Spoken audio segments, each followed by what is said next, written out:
প্রধানমন্ত্রীর পররাষ্ট্র বিষয়ক উপদেষ্টা হুমায়ুন কবির তিনি আজকে বলছেন যে ভারত ও চীনের মধ্যে কোনো ফুটবল বাংলাদেশ হবে না, বরঞ্চ রেফারি হতে পারে। এবং চীনের প্রসঙ্গতে আপনার নিশ্চয়ই মনে আছে পররাষ্ট্রমন্ত্রী ডক্টর খলিলুর রহমান তিনি যখন চীন সফরে যান তিনি বলছেন যে চীনে অবশ্যই তিস্তা প্রসঙ্গটি আসবে।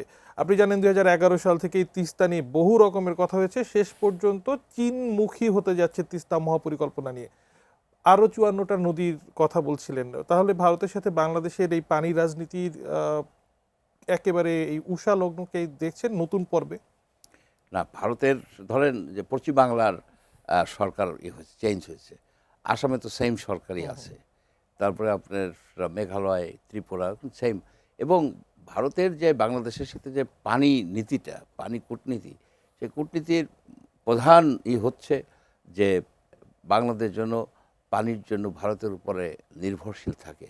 এটাই হচ্ছে মূল কথা। আপনি দেখেন যে গঙ্গা চুক্তি, যেটা গঙ্গা চুক্তি, তারপরে গঙ্গা ব্যারেজ বলে একটা প্ল্যান করা হয়েছিল, সেটাকে রাজবাড়ির পাংশার দিকে, ওইটা যদি কার্যকরী হয়, ওটা যদি তৈরি করা যায়, তাহলে কিন্তু ওই সাউথ ওয়েস্টের যে নদীগুলি বেঁচে যাবে।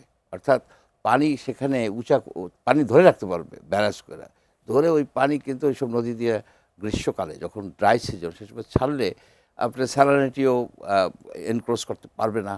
তারপরে আপনার বায়োডাইভার্সিটি মেনটেন হবে, নদীগুলি বাঁচবে, একটা ভারসাম্য, ইকোলজিক্যাল ভারসাম্য ফিরে আসবে। কিন্তু ওইটা কিন্তু করতে দেওয়া হয় নাই। শেখ হাসিনার আমলে ভারত সেখানে নানাবিধ বাধার সৃষ্টি করছে। অর্থাৎ আমরা যেন পানির জন্য এই ভারতের উপর নির্ভরশীল থাকি। তিস্তাতে তারা নানাবিধ বাধা দেয়, বলে শিলিগুড়ি করিডোরের কাছে এখানে চাইনিজ যদি কাজ করে আমাদের নিরাপত্তাহীনতা হতে পারে। কিন্তু একটাবার তারা বলে না যে গজলডোবা বাঁধে, জলপাইগুড়িতে গজলডোবা বাঁধে 100% পানি কিন্তু তারা ওই মহানন্দা নদীতে নিয়ে যায় ক্যানেল করে। যে পানিটুকু আসে সেটা আপনার ওই যে বেসাল যে এটা মানে নদীর তলদেশ থেকে যেটুকু পানি উঠে সেই পানিটুকুই আসে। অ্যাকচুয়ালি 500-700-1000 কিউসেকের মতো পানি আসে কোনো কোনো সময়। অর্থাৎ তিস্তায় আমাদের যেটা করতে হবে, আমাদেরকে পানি ধরে রাখতে হবে। We have to store the water.